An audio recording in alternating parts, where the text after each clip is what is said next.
अनुरोध करुच्ची श्री सुशांत पंडा महोदय को सेठारे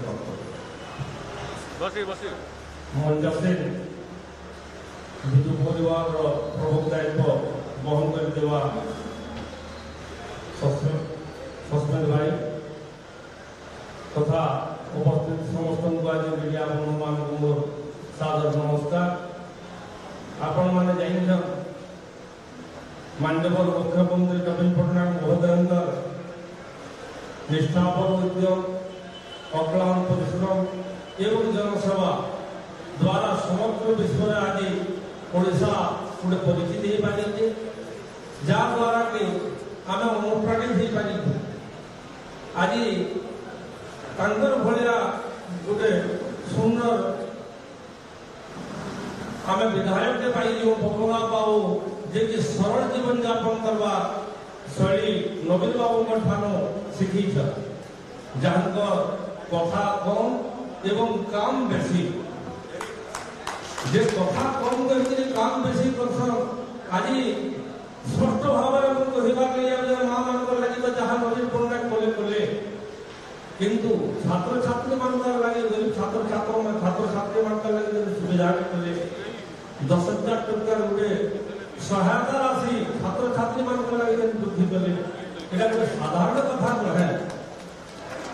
युवक बंधु मान समस्ते आगे आसो समग्र ओडिशा रे केवल बीजेपी करवा पड़वा आम कहते नहीं जान जेन दल सरपंच विजु बाबू ग्राम नामित होगी जेन विजु बाबू जड़े स्वाधीनता संग्रामी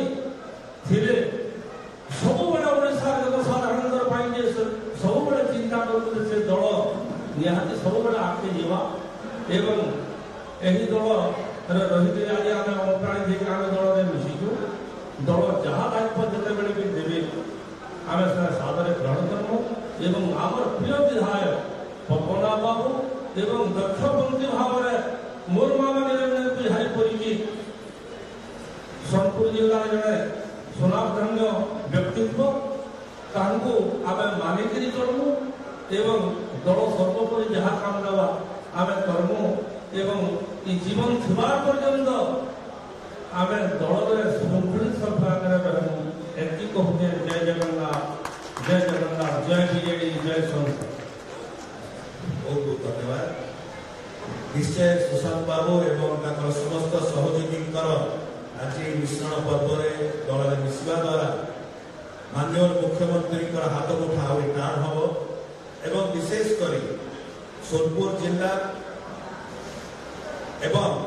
समस्त आपण निर्वाचन मंडली वीर महाराजपुर जो प्रकार भाव में शक्ति वृद्धि हम यहाँ निर्वाचन में जनता दल बहुत भल फलाफल दब एवं बहु मार्जिन आम एमपी और एमएलए कैंडिडेट से जययुक्त है विश्वास आम रही समय में दल मुखपात्र और मीडिया कोऑर्डिनेटर डॉक्टर प्रियव्रत माझी को अनुरोध करी से धन्यवाद मंच में उपस्थित माननीय सांसद